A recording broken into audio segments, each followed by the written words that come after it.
There's a strange paradox unfolding in the Middle East right now.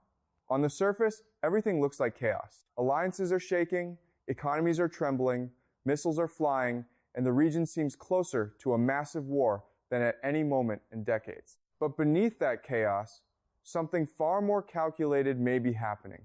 Because what if the chaos isn't the failure of strategy, but the strategy itself? What if one country has discovered that the easiest way to unite its own population isn't by stabilizing the region, but by breaking it? And that country is Iran. At first glance, this sounds impossible. Iran is not the strongest military in the Middle East. It doesn't have the most advanced air force, it doesn't have the largest economy, and it certainly doesn't have the global alliances that the United States and its partners enjoy. But here's the twist that changes everything. Iran never planned to win a conventional war in the first place. Instead, it has spent decades preparing for a completely different type of conflict. A conflict where victory isn't measured by territory captured or armies defeated, but by something far more subtle. A conflict where the goal is simply to make war against Iran so expensive, so unpredictable, and so politically damaging that eventually the stronger power has no choice but to step away. This is the essence of asymmetric warfare, and Iran has quietly become one of its most sophisticated practitioners. Instead of concentrating power in one place, Iran has spread influence across an entire region. Instead of relying on a traditional military structure that can be destroyed with airstrikes and missiles, it has built a decentralized network of allies, militias, and political actors that operate across multiple countries. And the brilliance of that system becomes clear when you imagine trying to fight it. Because when authority is decentralized, there is no single leadership target. When operations are spread across multiple regions, there is no single battlefield. And when influence moves through networks rather than armies, it becomes nearly impossible to predict the next move. But this strategy isn't just about surviving military confrontation. It serves another purpose that may be even more important. It helps Iran solve one of its biggest internal challenges, unity. Iran is not a simple country with a single identity. It contains Persians, Azeris, Kurds, Arabs, Baluch, and several other communities. There are religious differences, generational tensions, and political disagreements that have surfaced repeatedly over the past few decades. Protests have erupted at different moments, and debates over the country's future have never fully disappeared. Under normal circumstances, those divisions could weaken a government's authority. But something interesting happens when a country faces pressure from outside. External threats have a powerful psychological effect. When a nation feels attacked or cornered by foreign powers, internal disagreements suddenly feel less important than collective survival. Political critics may still exist, but the debate changes. It becomes less about replacing the system and more about defending the nation itself. And that shift can be incredibly powerful. Because once the population begins to see the conflict as a struggle for national dignity rather than political ideology, divisions start to shrink. People who once disagreed internally begin to rally around a common cause. And that creates a dark but effective dynamic. Every external threat strengthens internal unity. Every sanction reinforces the narrative of resistance. Every military escalation becomes proof that the nation must stand together. So instead of weakening Iran, external pressure can sometimes produce the opposite result. It can actually consolidate the very system it was meant to undermine. This is where Iran's strategy becomes truly unsettling. Because once you understand that internal unity can grow during external confrontation, instability in the region starts to look very different. Instead of being something Iran desperately wants to avoid, instability can actually serve its long-term interests. The more the region becomes chaotic, the harder it becomes for Iran's enemies to coordinate their response. And when coordination breaks down, even the strongest alliances start to show cracks. Consider what happens when multiple crises erupt across the Middle East at the same time. Suddenly, military planners face impossible choices. Should they focus on one battlefield or another? Should they escalate or de-escalate? Should they defend energy infrastructure or secure shipping lanes? Every decision carries risk, and every delay creates uncertainty. Meanwhile, political leaders back home must justify why the conflict continues. why resources are being spent, and why victory still feels distant. That is the hidden objective of asymmetric warfare. It's not about defeating the enemy's army directly, it's about exhausting their political will. The longer the conflict drags on, the more difficult it becomes to sustain public support. The stronger military may still dominate tactically, but strategically it begins to bleed time, money, and credibility. And eventually the question changes from how to win the war to whether the war is worth fighting at all. But the consequences of this strategy don't stop at the battlefield. Because the Middle East holds something that affects the entire global economy, energy. Much of the world's oil production flows through the Persian Gulf, and the infrastructure that supports that system is surprisingly vulnerable. Massive oil processing facilities, export terminals, and shipping routes are concentrated in specific locations. Disrupt a handful of those locations, and the impact spreads across the world. Imagine a scenario where several major energy facilities are suddenly damaged or disabled. Oil production drops dramatically. Shipping through critical maritime routes becomes uncertain. Energy markets panic as supply becomes unpredictable. Prices begin to rise, and with them comes inflation in economies thousands of miles away. Governments across Europe and Asia feel the pressure immediately, and the conflict in the Middle East suddenly becomes a global economic crisis. And this is exactly the kind of ripple effect asymmetric warfare is designed to create. Because when the economic cost of confrontation rises high enough, political patience begins to disappear. Leaders who once spoke confidently about long-term strategy suddenly face voters demanding stability and lower prices. The war that once seemed necessary begins to look like an expensive mistake. But while the rest of the region fragments under this pressure, something else may be happening inside Iran itself. Every escalation, every sanction, every threat reinforces the narrative that the country is standing alone against powerful enemies. That narrative carries enormous emotional weight. It frames hardship not as failure, but as sacrifice. It transforms economic struggle into a badge of independence. And in doing so, it strengthens the sense that the nation must endure together. Yet, the most dramatic turning point in this entire strategy may come from something even more consequential. Because there is one development that would instantly transform the strategic balance of the Middle East. A development that would make direct invasion almost unthinkable. A development that could permanently secure the survival of the Iranian state. Nuclear weapons. For decades, Iran has insisted that its nuclear program is intended only for peaceful purposes. But the strategic logic surrounding nuclear deterrence is brutally clear. Countries that possess nuclear weapons become extraordinarily difficult to overthrow through external military force.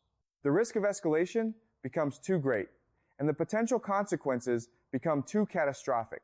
Once a country enters the nuclear club, every confrontation with it must be handled with extreme caution. This reality has shaped international politics for generations. Nations that lack nuclear deterrence often remain vulnerable to external pressure, while those that possess it gain a level of strategic security that conventional weapons cannot provide. And if Iran ever reached that threshold, the entire regional balance of power would change overnight. But imagine if that moment didn't happen quietly. Imagine if instead of revealing nuclear capability through leaks and intelligence reports, Iran chose to demonstrate it in the most dramatic way possible. A public declaration, a televised announcement, cameras broadcasting to millions as the country reveals that it has joined the ranks of nuclear powers. The symbolism of such a moment would be enormous. It would be framed as proof that Iran had resisted decades of pressure and emerged stronger. It would be presented as a moment of national pride, a declaration that the country had secured its independence and its future. Across Iran, citizens watching the event might feel a mix of emotions, fear, pride, relief, and defiance all at once. And internationally, the reaction would be immediate and intense. Governments would scramble to respond, emergency meetings would be called. Analysts would debate whether the world had just entered a new era of instability. Because once a country publicly demonstrates nuclear capability, there is no easy way to reverse it. The knowledge cannot be erased. The technology cannot be forgotten. But if nuclear deterrence made direct confrontation nearly impossible, outside powers might begin searching for a different solution. Instead of attacking Iran from the outside, they might attempt to weaken it from the inside. And that possibility introduces a completely new and dangerous dimension to the conflict. Because Iran contains regions where central authority has always faced resistance, mountainous territories where local identities remain strong and historical grievances run deep, regions where armed groups have operated for decades, and where calls for autonomy have never fully disappeared. Among those regions, one stands out above all others: the Kurdish areas of western Iran. For generations, Kurdish communities across the Middle East have sought varying degrees of independence or autonomy. Their populations stretch across several countries, creating connections that cross borders and complicate political control. Armed groups have emerged periodically, and clashes with central governments have occurred many times throughout modern history. Now imagine a scenario where external powers decide to support those movements. Weapons, intelligence, and training quietly begin flowing into Kurdish militant networks. The objective would not necessarily be to overthrow the Iranian government outright, but to create a new pressure point inside the country, a breakaway region, a permanent challenge to central authority. On paper, such a strategy might seem appealing. If Iran cannot be defeated directly, perhaps it can be fragmented internally. But strategies that look simple on paper often become far more complicated in reality. Because the moment an external power openly supports separatist movements inside another country, the conflict changes dramatically. Instead of weakening national unity, it can ignite something even stronger: nationalism.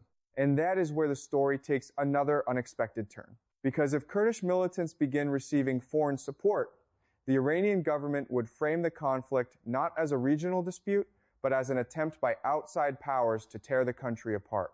Even Iranians who oppose the government might still oppose foreign intervention even more strongly.